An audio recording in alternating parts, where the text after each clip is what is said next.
Welcome to For the Love of Books, a podcast by CultureNL Libraries. Welcome everyone to another edition of our podcast For the Love of Books. My name is Chris Wilson, the e-services librarian for CultureNL. I am joined today in this episode with two of our Log In to Learn team, Hilary Petrie and Phyllis Canavan. Welcome guys to the podcast. Thank you for having us on. Nice to be here. And today, because we are doing at the moment Think Learn Libraries, which is our learning fortnight, we thought we'd give the podcast a bit of a kind of learning spin this week. So this week's title for the podcast is Books, Learning and the Rest. So we're going to focus a little bit, I think, on a little initiative we have launched since we went into lockdown called IsoLearn.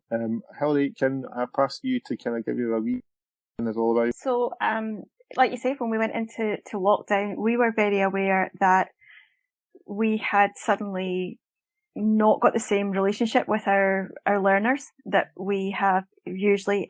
In Log In to Learn, we tend to spend a lot of our time working with people who need access to IT and maybe helping with skills, but also just providing that link on and directing people to some good resources. So we quickly decided that actually there was so much coming up quickly as so many different organisations and platforms started to make things available that we would try and pull some of it together in a kind of curated list. And that's what essentially IsoLearn has become.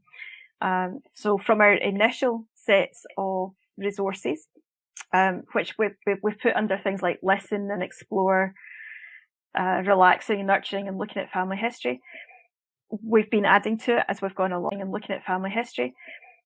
We've been adding to it as we've gone along. And it's about just encouraging people to pick up into learning as well and to remember that learning's not just about hitting the books and that kind of school traditional learning, if you like. It's a kind of more holistic thing. It's actually sometimes things that we do to relax can actually have a learning element to them as well. So it's a kind of overall dip in, look at some of the things we've picked up that we think might be quite interesting at this point, and see what you learn in isolation. Fantastic, yeah. So I think what we'll do is I think we'll run through the various topic headers we've got in IsoLearn there, and kind of maybe just pick out one or two wee kind of favourites from each one of us. We'll start off with the L from learning, so we'll go with listening. Or listen. I'll kind of throw in. I wanted to put in. I was considering putting in our own podcast into here, but since if you're listening to this, you'll already be on it, so you don't really get a plug for that. But so I'll kind of put in another podcast as well. I've been listening a little bit to a podcast called Spooks, and that's SBOOKS, and it's by an author, Derek Merrick. And he's joined on there by various other Scottish crime writers and things like that as well. You'll get Douglas Skelton on there, and he's also got Gordon Brown on there a few times and things like that as well. And it's just it's a good kind of fun kind of listen to hear about them talking about their books, and he does some interviews with people and things like that. And it's a great wee kind of podcast to kind of just kind of if you're a fan of crime fiction or Scottish crime fiction in particular, you'll definitely kind of enjoy listening to that podcast. So, Hilary, have you got any podcasts? It ties on quite nicely from that, because I picked out a series of podcasts by a Scottish group known as Big Light, and they do it's a series of podcasts that was founded by Janice Forsyth, and one of theirs is Tartan Noir, which is Teresa Talbot talking to various crime writers about that as well. And you'll find a link to that in IsoLearn. But what actually got me started there was Talk Media as one of their podcasts, which if you listened to Radio Scotland at all, the Stuart Cosgrove and Professor Eamon O'Neill, along with Anna Burnside, used to do a slot on a Thursday where they looked at the world of media and the stories that were kind of in the press at the time and kind of analysed it. And they've moved over onto this kind of in the press at the time and kind of analysed it. And they've moved over onto this platform, and it's fabulous for me, just a weekly update on some of the things that are going on. But one of the ones that they have also worked on, as I say, the Big Light production network have worked on, is something called Ida Schuster's Old School. And I have to admit, I haven't actually listened to this yet, but it's one that I'm heading for on the daily walks in the next week or so, just to plug in and listen to this. Ida was the world's oldest podcaster. She was 101 when she died last month. She was born in Glasgow in 1918 from Jewish immigrant parents, and she got involved in various community theatre groups in the Gorbals, and all the groups merged together. It became known as Glasgow Unity Theatre. And she went on to have a successful career in the theatre, and actually appeared in things like Taggart and River City as well. And she's, from what I understand, she's sort of talking about her perspective of growing up in that world and sort of 20th century theatre. And Alan Cummings has sort of introduced it, who's another of my favourites. So it's definitely on my to be listened to very, very shortly list. So I recommend anything that they're producing. It's all got a kind of Scottish feel to it. There's, I think, 5 podcasts out under that stable at the moment, with more to come from what I can see as well. So it's the Big Light network of podcasts that I definitely would recommend. Go away and find out and see if you can see something there that you might enjoy. Phyllis, how about you? Well, I'm a gig goer. I've had so many, sorry, it's rescheduled, or actually we're not going to bother now. So I've spent a lot of time on Spotify because I miss going and seeing the warm-up bands, and I miss getting introduced to new music. And I'm finding that Spotify is really helping with that, because you get all these suggestions for genres of music, and sometimes it's even a genre that you wouldn't even think about listening to. And as a kind of rider on that, I've come across a couple of different artists that I wouldn't normally listen to. One of them being Nico Case, who I'd heard a wee bit about, and I didn't know very much about her. And from Spotify, I then found a site called songexploder.net, and it gives you interviews with the singers, with the lyricists, and basically explodes the song. So where they got their inspiration, what they were doing when long.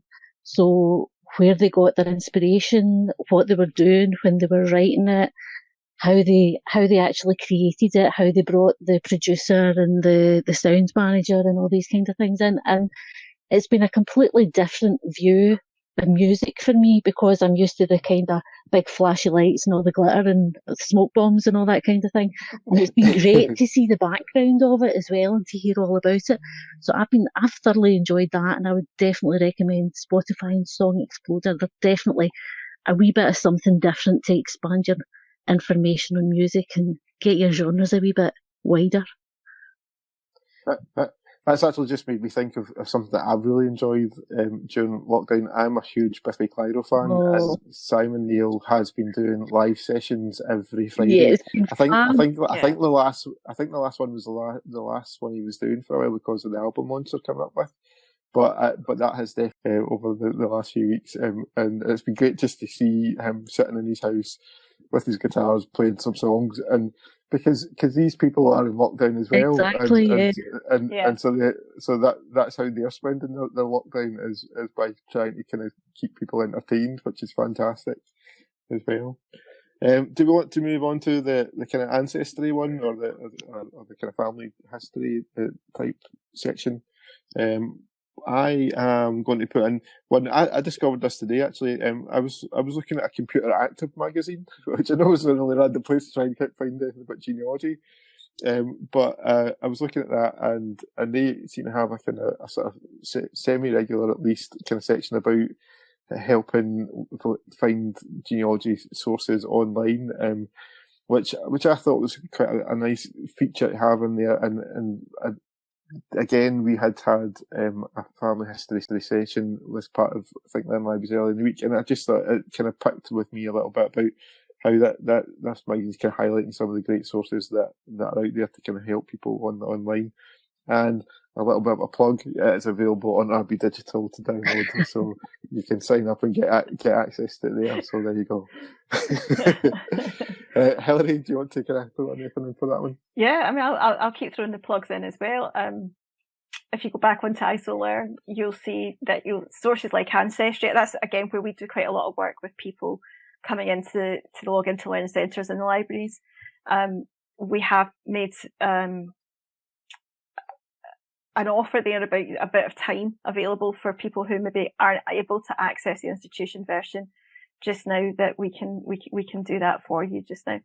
But I'm going to pick up on another site that we did put into there, and it's called Billion Graves.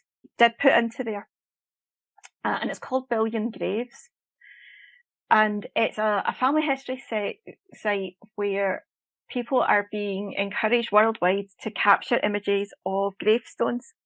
Because it's all very well if you know a little bit about it, but sometimes just having an image and actually being able to go and see what was on somebody's gravestone gives you some clues, some other clues about who you're looking for in the sort of family tree as well. But the images are only brilliant if you can read them. And so what they've been doing, as well as getting people to capture the headstones and put the images up, they've been asking people to sit and transcribe some of the images so that you're basically looking at the image. And if you can read it, you fill in the boxes. You put in, their people's names, their dates of birth and death, if it's there, any other bits and pieces, just even the epitaph or who else is listed on the same grave, the headstone. And so I have found myself every so often just sitting, working through, maybe 8 or 10 photographs, just transcribing things that people have taken previously and just adding that bit of information too. So it's the sort of thing, even if, you can't actually get out and you're maybe, you really are sort of in real lockdown, it's a great way to kind of still keep some of that stuff going.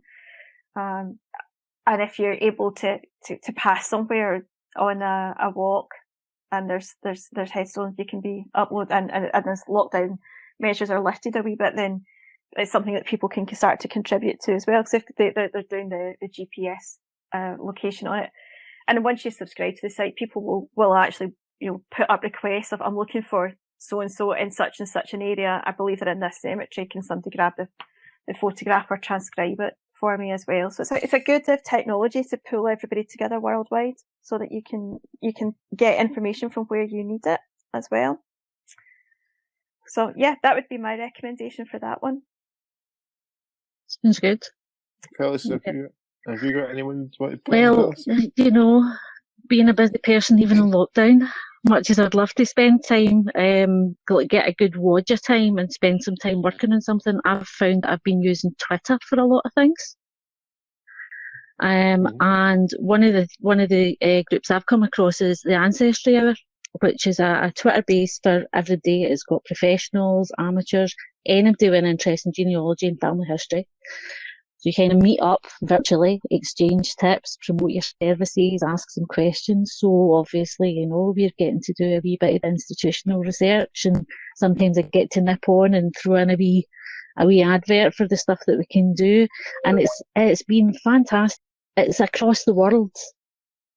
You're getting a wee bit of something from everybody, and getting other people's view on how they're doing it. Like Hilary was saying with the headstones, I never realised just how important that kind of thing was to people, and the response you get back from people when you're able to send a wee picture of something local. And it's sometimes, recently it was a guy from Florida, and I managed to send him a picture of his great auntie's house, which is about 3 doors down from me. It's been fantastic. It makes the world such a small place. So definitely have a wee look at Ancestry Hour. And I think that does that helps sort of that feeling of isolation that we maybe are feeling right now as well. You become part of a bigger community online if you can do that sort of thing. Absolutely, and that chat element that you get with Twitter as well, that you're not sitting reading through screeds of information. You're getting the kind of chat. You're getting the kind of chat. you're sending your response, you're getting something back for the person straight away. It does make it feel a lot more like a conversation, and you're not out there on your own anymore. Yep. If anyone has picked up on how fantastic a podcast host I am, they'll also have noticed that I can't spell learn and skipped over explore. So I thought you were just testing it. So we'll skip back one to go to explore, and I'll pick up on. I discovered an app recently called Daily Art, which I'm quite a big fan of art, and I quite like going to museums and seeing paintings and things like that. And this app has kind of been quite a great little find for me, because it basically sends like a sort of new work of art to your phones for you to have a look at, and it also kind of gives a little bit of background knowledge as to like the kind of the artist and the art and things like that, and there is a paid version of it, which you can but there is also a free section as well, so you can kind of download it and just use the free version and kind of still get that kind of sort of daily fix of art straight to your phone, which has been fantastic.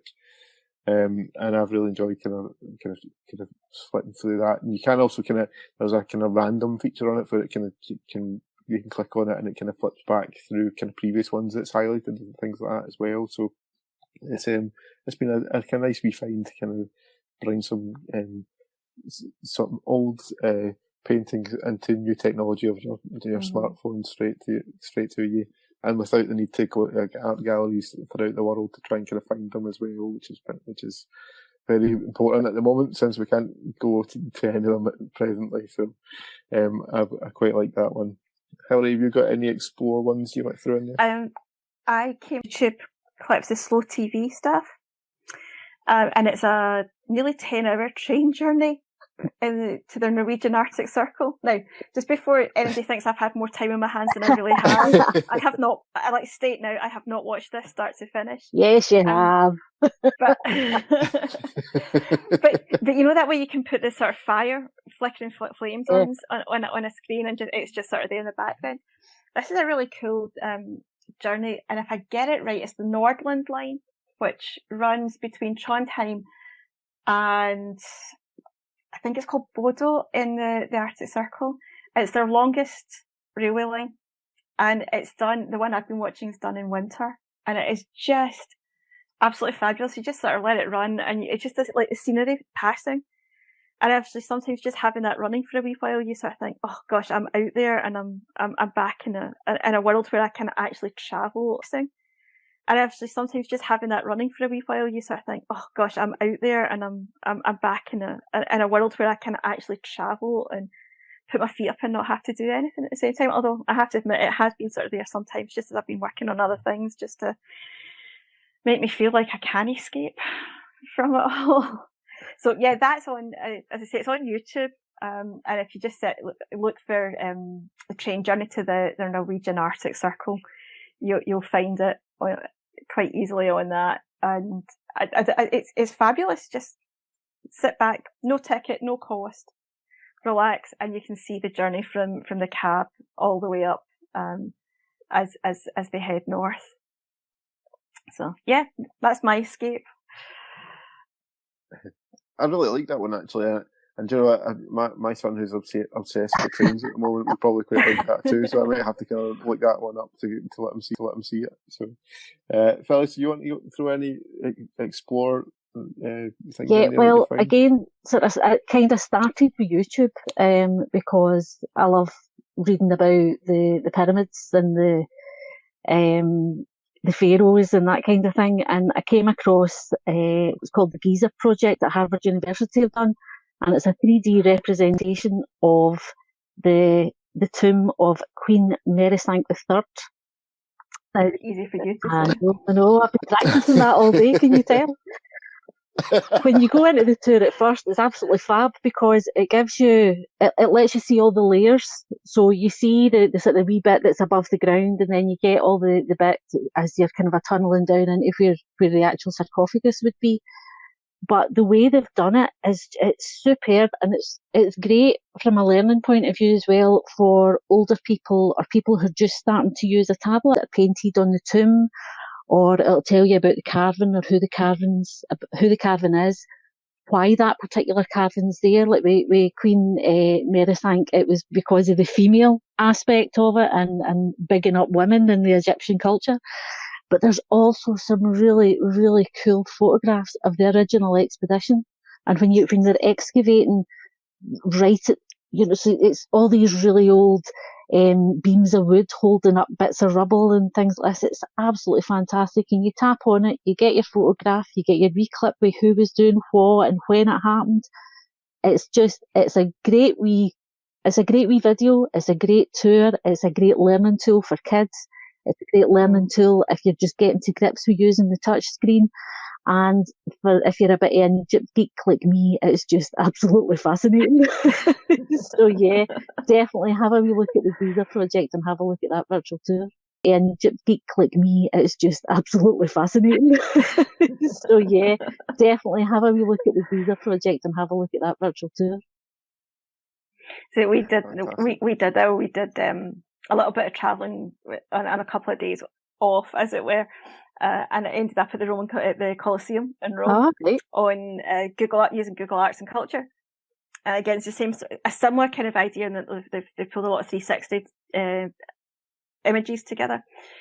But one of the freakiest things that I sort of suddenly looked at somebody and I thought, you've got a body but no legs. and then we turned down another street and here's this pair of legs with no torso on it. Just the way they've rendered the pictures together. So when technology goes wrong. Yeah, but what scared me more is my husband actually didn't notice. It was later on when I said to him about that, he looked at me like at times for what you expect to see there as well. Yeah. Okay. The next one we've got is relax. Now, one of my favourite ways how to try and relax is definitely by reading. So I am going to do another little plug. Honestly, I'm not paid to put these plugs. Well, actually, I'm paid to put these plugs in. But the next plug is going to be for our BorrowBox service. Obviously, our libraries are closed still, and so reading material might be running a bit dry for you, but we do have our BorrowBox service, which you can sign up to and get access to ebooks and e-audiobooks 24/7. You can do it at 3:00 in the morning if you really like, and you can kind of find lots of great fiction and non-fiction, and both in e-audio and not kind of standard ebooks as well. I find reading a great way how to relax, to the point where sometimes my wife kind of pokes fun at me because I end up falling asleep most nights trying to kind of read my pages of the book. So it's definitely a great source of relaxation for me to kind of pick up a good story and get stuck into it. And BorrowBox is a perfect way how to access that right now. Well, we're still in lockdown. Yeah. So, Harry, have you got any relaxation or relax tips you want to put in? It's funny because I do read a lot usually, but one of the things I find, I go through spells where I find it really difficult to read, and I've hit one of those at this point, which is not great because I had that pile of books and I thought, oh great, time to get through them. I've actually got some time to sit and read, and like you thought, as you do as well, fall asleep reading. It's why I don't read hardbacks, because it hurts. So I'm going to head off onto, again, something else we've linked to on ISOLearn, which is the National Theatre, because they, like other people, have made some of their historic content available, and National Theatre are streaming a play every week. It was live on a Thursday night, and it runs for a week. And right at the beginning of it, I kind of started to pick up one or two, and I've fallen away from it a wee bit, but as of tonight, they've got Gillian Anderson in A Streetcar Named Desire. And it's one of these books that I've kind of meant to pick up for never done so. So definitely thinking time to get in and have a look at that one. There's been so many great versions of that, and I can imagine she would be really, really good playing that character. Yeah. I guess so. And then next week they've got a play called This House, which I had hoped I might have actually got to see. It. Right, it's 1974, and it was the kind of first British hung Parliament. and it's all the politicians and the MPs are trying to break the rules almost as they were at the time in order to actually get something to work, which I think could be pretty good. I think probably quite a bit of comedy. We did at one point nip back and actually watch a little bit of Yes Minister, early on in lockdown, just for that pure escapism and absolute funny. But I'm going to dip back into that. And on the music side of it as well, the Royal Albert Hall in London have also been making some lockdown materials. So people who are supposed to play there are tending to do a live at-home session as well. And again, I've dipped into one or two. I dipped into it when they did. They were going to show Brassed Off. I dipped into it when they did. They were going to show Brassed Off live, and they were going to do some stuff there. So they had picked up some stuff they'd done before, and sort of spoke to a lot of the cast about it. And Grimethorpe should have been there playing, but I think it was Channel 4, maybe Film 4, actually then sort of showed that film that night. But I noticed like Kaiser Chiefs are doing a lockdown session next weekend, I think it is. So that's on the calendar for try and remember to sign in and go and watch that one for a change as well. But yeah, I'm funny. I have found I'm not really settling to things like this as much just in lockdown for some reason. Not sure why, but it's a bit frustrating and a bit annoying. But I'm hoping that these ones will get me back into it over the next few weeks.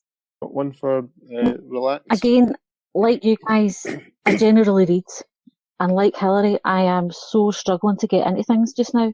I've got about 5 or 6 different books on the go and different genres, and I've got a couple of different audio books going in BorrowBox as well, and it's just a wee bit of everything, and nothing was quite catching me, so I went back to the kind of a instant grab again. And as you both know, I have 2 almost teenage daughters, and they come up with some really mad things from various different apps, and they sent to me a hashtag, what did I learn today, off Instagram. And lots of people are adding things in. What did I learn today? Some of them are fabulous. They're really philosophical, and then you get, did you know that spiders have got transparent blood? Really? I didn't know that. I had no idea. I wonder what that is. Really? I didn't know that. I had no idea. I wonder what that is when you stand on them and they squish. But anyway, so that I have to say, the transparent blood, it definitely caught me. And then I discovered that there's various different mental health professionals are putting things on it as well. And there's a Dr. Kelly James who puts regular meditations onto it. And one of her Monday meditations, and I've written this down because I'm really sad and I wanted to get it right. But what she said was, when the isolation comes to an end, and it will end, ask yourself, who do I want to be? What did I learn? And how did I help? So if you jump onto IsoLearn, we will help you become what you want to be, because my goodness, do we have some great things for people to learn, because after all, who knew spiders are transparent blood? Yeah, I think it's important though on that, that, you know, I know right at the beginning, there was quite a lot of pressure that people felt about they had to learn and they had to do courses, and and I know we're going to come to that part of our IsoLearn resources in a moment. But I think we've both touched on it there, that isolation is not always the right time for people to do that and take on kind of big traditional courses. And I think it's where what we were trying to do with this was kind of push out that idea that learning is not just about sitting down and doing courses. And so it's about not feeling that you haven't achieved anything. If all you've learned is that, you know, spider's blood is transparent, that's a really, really cool thing to learn. Well, isn't it? And it's just those little bits and pieces. But I think it's important just to kind of remind people at the moment that it's not about going on and doing courses.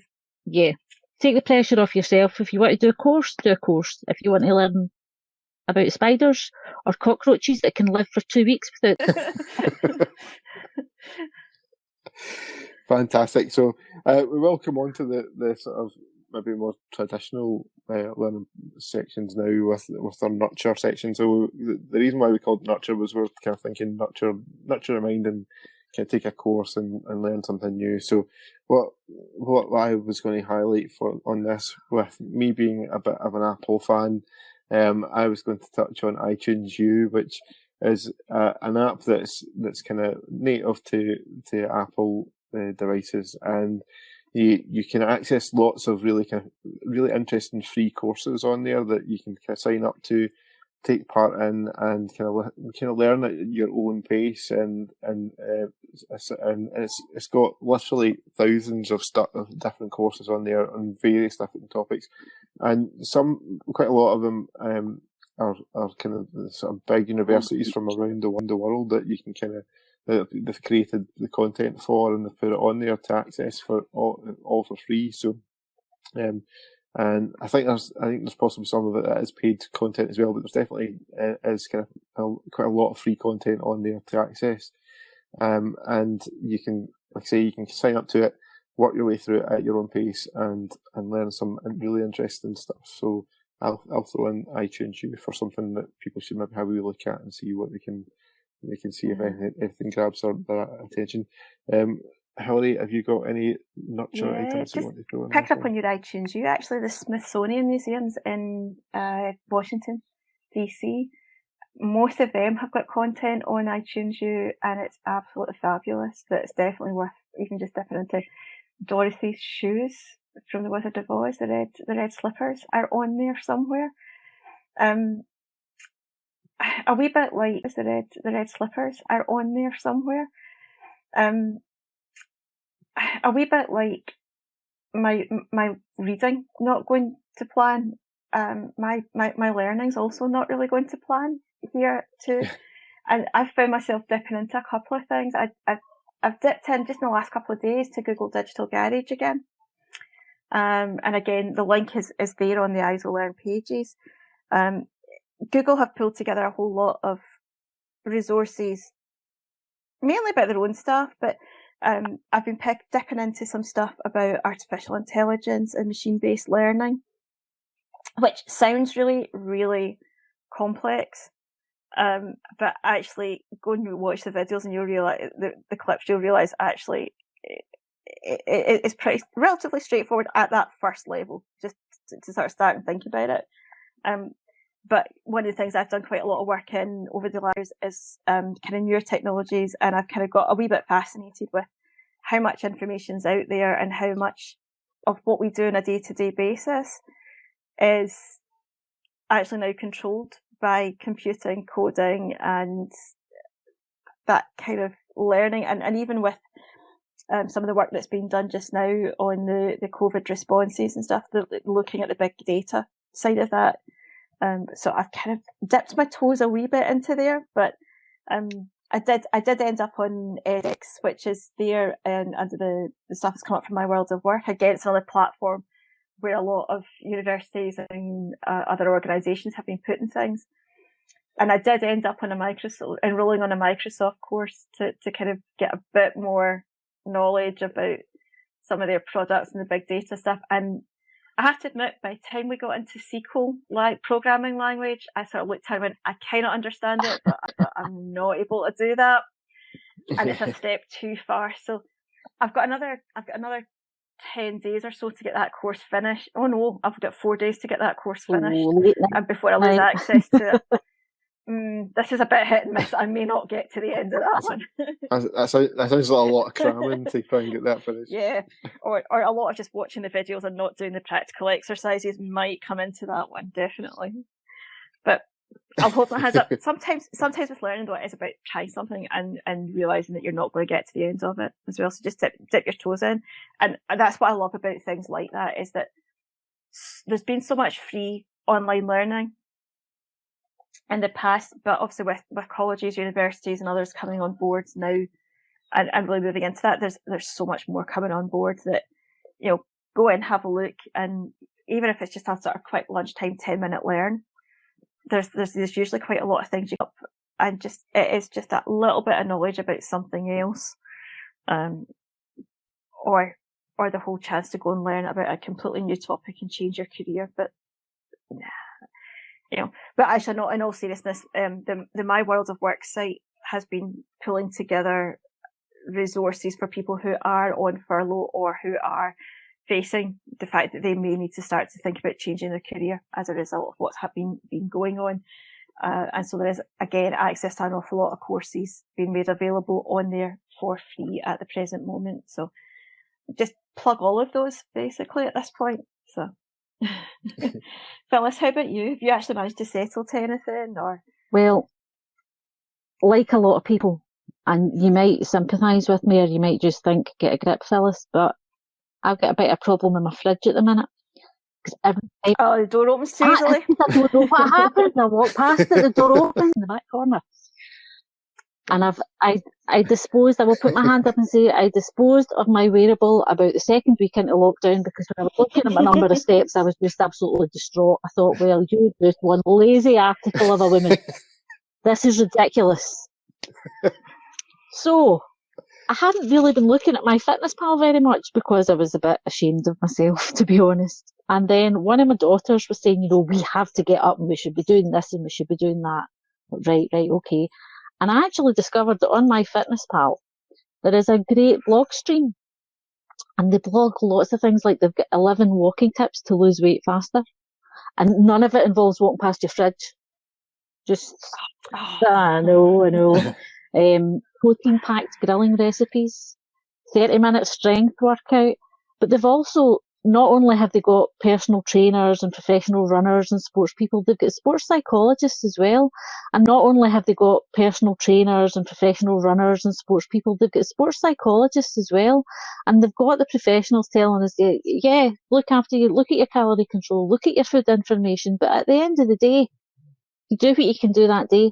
And tomorrow's a fresh day and we'll start again, and keep your food diary and things will get better and we'll do it incrementally. And I've found that quite good for us as a family, because rather than doing the whole let's grab the chocolate mousse out of the back of the fridge, that we've been doing lots of home economic lessons, shall we say. There's been a lot of cooking going on, and it's definitely starting to get a wee bit show-offy in this house. There's a bit of competition going on. So, yeah, definitely. MyFitnessPal has got so much fab information, and the recipes and stuff on it are just superb. So, yeah, covers a wee bit of everything. Gives you the wee 10 minutes that you can jump in and pull out a wee bit of information.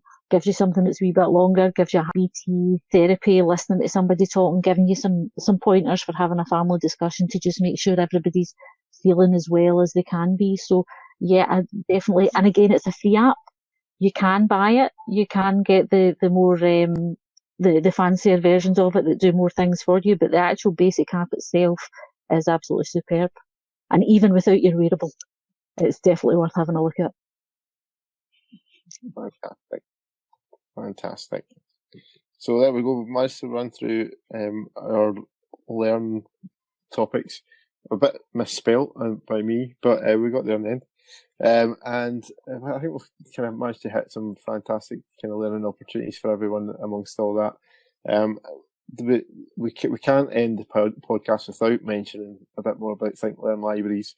Think Learn Libraries is our learning fortnight. We are around about halfway through at the moment, so by the time this podcast is live, there will be about another week's worth of events still to go, and that will include things like the Science of Book Bug, and there'll be a Philosophy Cafe video going live on YouTube as well. And also there'll be a kind of a little bit about social media and collaborative tools and things like that as well. So if you visit www.culturenl.co.uk/thinklearnlibraries, you'll see the whole listing of events there, and you can sign up to get invited to WebEx meetings for some of them and come along and sort of learn a bit more as well through that. So do come along and see that. But I think we've kind of reached the end of our podcast. So thank you, Hilary and Phyllis, for joining me. And thank you everyone who's listening, who hopefully you'll have learned some new stuff, and do watch out for future episodes of the podcast coming in the near future as well. So bye for now, guys.